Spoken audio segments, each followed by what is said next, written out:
एक थे राजा, उनके हाथीशाला में हाथी, अस्तबल में घोड़े थे, स्वर्णावेष्टित राजभवन था, संदूक भर के मणि मुक्ता एवं सोने की मोहर। लेकिन राजा के मन में सुख ना था। असल में राजा का मन साफ नहीं था। मन में हिंसा की भावना थी। सब समय यही सोचते रहते कि किसके पास से क्या छीन लूं, किस राजा के राज्य पर चढ़ाई कर उसकी धन संपदा लूट ली जाए। दान धर्म के मामले में वे अत्यंत कंजूस थे। विपत्ति में पड़ने पर जब प्रजा उसके पास आकर रोती तब भी उसका हृदय नहीं पिघलता।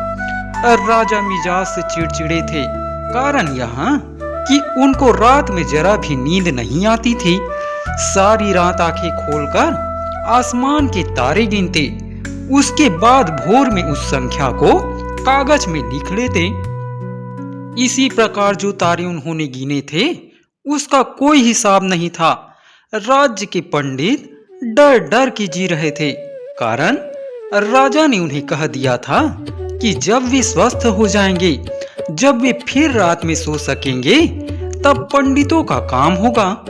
उन संख्याओं का योग करना, तभी पता चलेगा कि आसमान में कितने तारे हैं। लेकिन राजा के स्वस्थ होने के कोई आसार नजर नहीं आ रहे थे। माथे में फुलेल लगाने, बिस्तर पर चमेली का इत्र छिड़कने अथवा बर्फ के जल से भिगोई पट्टी लगाकर पंखे से हवा करने से भी कोई लाभ नहीं हो रहा था। कोमल तकिए पर सिर रखकर सारी रात राजा डबडबाई आंखों से आसमान को निहारते रहते। हालांकि दोपहर में भात खाने के बाद बिस्तर में लेटने पर थोड़ी नींद आ जाती थी। इसी तरह दिन पर दिन रात में न सो पाने के बावजूद राजा अस्वस्थ नहीं हुए थे, पर चिड़चिड़े बहुत हो गए थे। इसी प्रकार उनका राजकाज चल रहा था। इसी बीच एक दिन राजा का जन्मदिन आया। देश विदेश से अनेक अतिथि आए। नाना प्रकार के आकर्षक उपहार लेकर वे आए थे। कोई पन्ना एवं प्रवाल से सजा मुकुट लाया था। किसी ने गोल गोल सफेद मुक्ता का हार दिया। कोई हीरे का कुंडल लाया था और कोई सोने की जरी वाली पोशाक लेकर आया था। प्रजागण भी अपने सामर्थ्य के अनुसार कुछ न कुछ उपहार राजा के लिए लेकर आए थे। ऐसे कीमती उपहारों को पाकर राजा उस दिन बहुत खुश हुए। राजसभा में बैठकर सभासदों के साथ हंसी मजाक कर रहे थे। उसी समय वहां एक ब्राह्मण पंडित उपस्थित हुए। देखने में सुंदर, साफ धोती चादर पहने हुए थे। राजा को हाथ जोड़कर प्रणाम कर वे खड़े रहे। राजा ने पूछा, क्या बात है, क्या चाहिए? पंडित बोले, महाराज, आज के शुभ दिन मेरी आपसे कुछ प्रार्थना है। प्रार्थना का नाम सुनते ही राजा की भ्रिकुटी टेढ़ी हो गई। फिर भी शांत भाव से बोले, क्या प्रार्थना है, सुनो जरा। पंडित बोले, महाराज, हमारे गांव में एक भी पाठशाला नहीं है। एक पाठशाला की बहुत जरूरत है। छोटे छोटे बच्चे बच्चियां नदी पार कर पास के गांव में पढ़ने जाते हैं। शीत ग्रीष्म बरसात में, आंधी तूफान में उन्हें अत्यंत मुसीबतों का सामना करना पड़ता है। आप यदि सहायता करें तो गांव में एक छोटी सी पाठशाला बनवा सकता हूं। एक तो राजा का जन्मदिन, उस पर विदेशी मेहमान वहां उपस्थित थे, इसलिए राजा पंडित को निराश नहीं लौटा सके। मंत्री को बुलाकर निर्देश दिया कि पंडित को 100 मोहरे दे दे। राजा की जय जयकार करते हुए पंडित विदा हुए। लेकिन राजा के मन में खुदबुदी लग गई। 100 मोहरे चले जाने के दुख में उनके लिए जन्मदिन का आनंद फीका पड़ गया। सारा दिन आमोद प्रमोद में गुजरने के बाद शाम हुई। सूर्य के डूबते ही राजा का मिजाज खराब हो जाता था। थोड़ी देर के बाद ही तो रात हो जाएगी, और रात का मतलब सारी रात जागना। लेकिन कुछ करने को नहीं था। एकदम सफेद बिछावन पर राजा की सोने की व्यवस्था कर दास दासी विदा हुए। विशाल राजमहल में शांति छा गई। हर प्रकार में ड्योढ़ी में लगे घंटे का स्वर और राज प्रहरियों की आवाज के अलावा और कोई शब्द नहीं। तकिए पर सिर रखकर राजा लेटे हुए थे। तारों की गिनती शुरू नहीं हुई थी। मन ही मन प्राप्त उपहारों की गणना एवं उनका मूल्य निर्धारण कर रहे थे। कितना लाभ हुआ, कितना नुकसान, इसका हिसाब लगा रहे थे। उसी समय हठात सुनाई पड़ी एक चिड़िया की सुरीली आवाज। राजा अवाक, इतनी रात को कौन सी चिड़िया सुरीली आवाज निकाल रही है? वसंत का समय था। खुली खिड़की से फुर-फुर दक्षिण की हवा आ रही थी और उसी के साथ आ रही थी चिड़िया की सुरीली आवाज। और राजा समझ गए कि उनके बगीचे में कहीं बैठकर चिड़िया सुरीली आवाज में गा रही है। किस पक्षी की आवाज है वे समझ नहीं सके, पर उसकी आवाज उन्हें अत्यंत मीठी लगी। पक्षी की सुरीली आवाज सुनते सुनते राजा का सारा हिसाब गड़बड़ा गया। उसके बाद राजा हिसाब करने की बात भूलकर चिड़िया का सुरीली गाना सुनने लगे। धीरे धीरे राजा की दोनों पलकें भारी होने लगी और उन्हें नींद आ गई। सुबह का प्रकाश शरीर पर पड़ते ही राजा धड़पड़ा कर उठ बैठे। वे आश्चर्यचकित रह गए। सारी रात गहरी नींद सोए थे वे। खैर, अंततः राजा का अनिद्रा रोग दूर हुआ। अत्यंत प्रसन्न होकर वे स्नान करने गए। 3 रातों तक ऐसा ही चलने पर हठात राजा के मन में विचार आया कि कहीं उस पक्षी की सुरीली आवाज सुनकर ही मुझे नींद आई है क्या? तब तो उस पक्षी को पकड़कर लाने से ही मेरी समस्या दूर हो जाएगी। पिंजरे में उसे डाल दूंगा, वहां सारी रात अपनी सुरीली आवाज से गीत गाएगा और सारी रात मैं आराम से सोऊंगा। उन्होंने तुरंत मालियों को पक्षी को पकड़ने का आदेश दिया, लेकिन सारा बगीचा छान मारने के बावजूद बुलबुल, गौरैया, देयोल एवं अन्य अनेक पक्षी दिखाई दिए, पर उस पक्षी का कुछ पता नहीं चला। वहां पक्षी निश्चित रूप से उड़कर कहीं और चला गया था।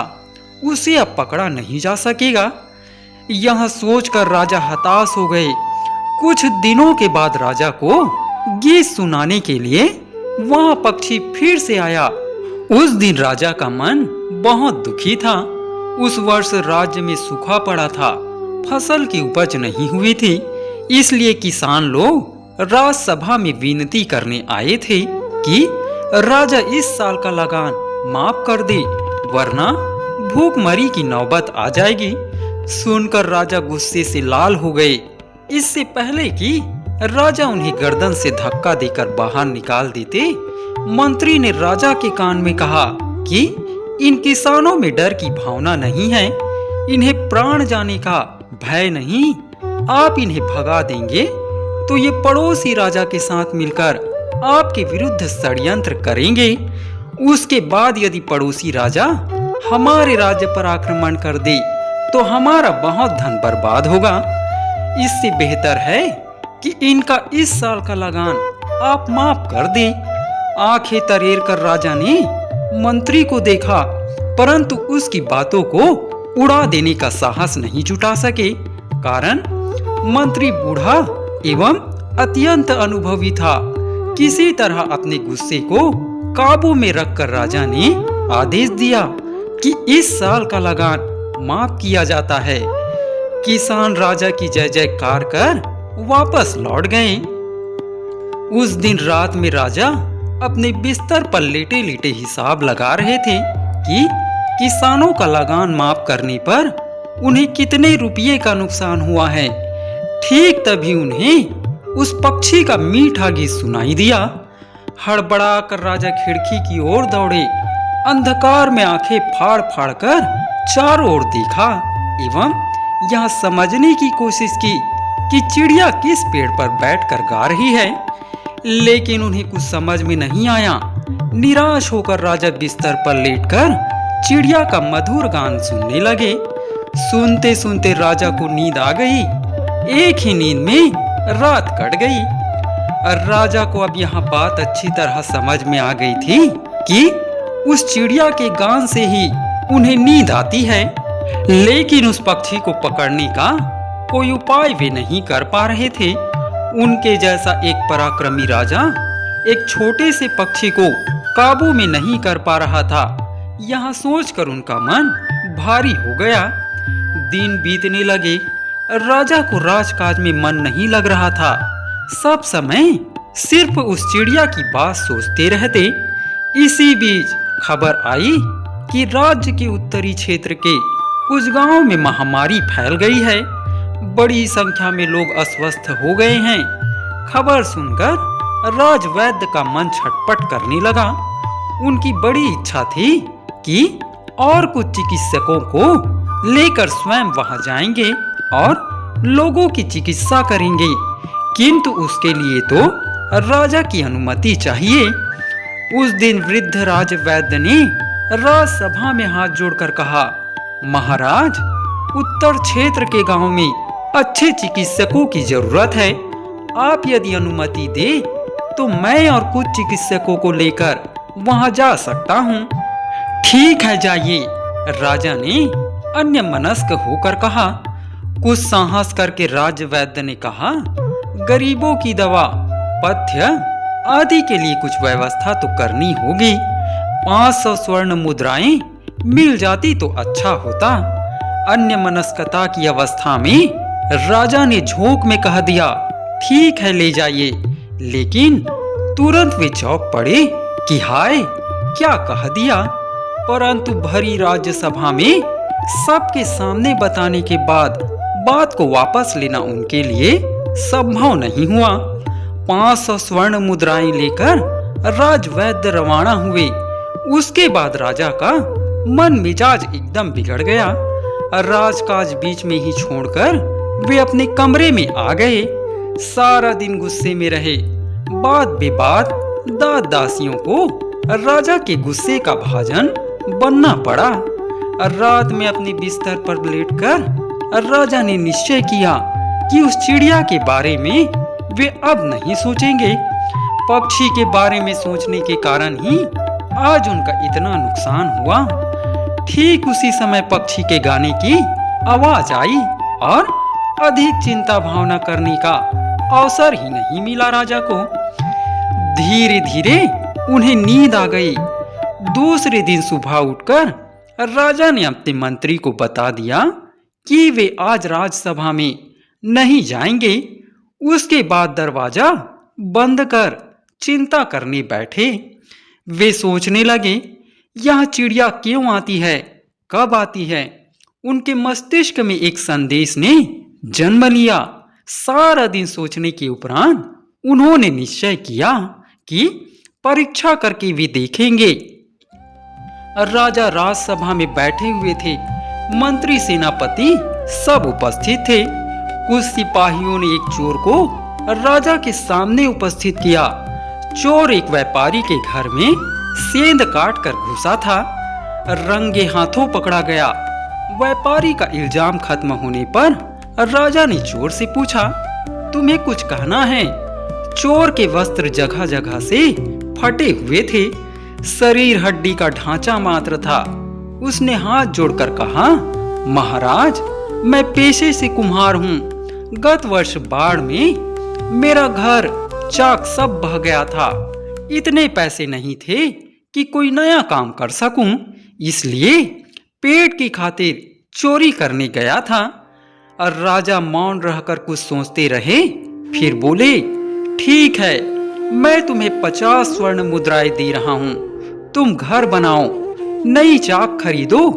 1 माह के बाद अपने हाथ से बनाई मिट्टी की वस्तुएं मुझे ला कर दिखाना। और हाँ, फिर यदि चोरी की तो कठिन सजा मिलेगी। सारी राजसभा आश्चर्यचकित, मंत्री स्तंभित। राजा को साष्टांग प्रणाम कर स्वर्ण मुद्राएं लेकर चोर ने विदा ली। उस दिन पक्षी का गान सुनकर रात भर गहरी नींद सोए राजा। दूसरे दिन राजा ने आदेश दिया, जिन गांव में जल का अभाव है वहां पोखर खुदवा दिया जाए। उसके बाद वाले दिन गरीब किसान मजदूरों को चावल दाल दिया गया। इसी तरह दिन पर दिन चलता रहा। राज्य के प्रत्येक गांव में राजा ने पाठशाला बनवा दी। पंडितों को राजकोष से भत्ता दिया जाने लगा। लोगों की चिकित्सा के लिए प्रत्येक गांव में चिकित्सकों की व्यवस्था करवा दी गई। बाढ़ में, सूखा में राज्य का भंडार खोल दिया जाता। किसी के प्रति अगर अन्याय हुआ है तो राजा के पास जाने से उसे निराशा नहीं होती थी। सारे राज्य में सुख समृद्धि की बहार थी। प्रजागणों के मुख पर हंसी एवं सर्वदा राजा की जय जयकार होती रहती थी। इस तरह से पूरा एक साल बीत गया। एक दिन सुबह के समय नींद से उठकर हठात राजा के मन में एक बात आई कि गाना गाने वाला पक्षी तो अब आ नहीं रहा है। अंतिम बार पक्षी ने कब गाना सुनाया था राजा याद नहीं कर पाए। असल में सारा दिन प्रजा का अभाव अभियोग सुनकर, उनकी समस्याओं का समाधान कर, उनका आशीर्वाद लेकर जब वे अपने कमरे में जाते थे तब उनका शरीर अत्यंत थका हुआ एवं मन शांति से भरा होता था। बिस्तर पर लेटते ही उनकी आंखों में नींद आ जाती थी। वहां पक्षी उन्हें छोड़कर कब दूसरे राज्य के लिए उड़ गया वे समझ ही नहीं सके।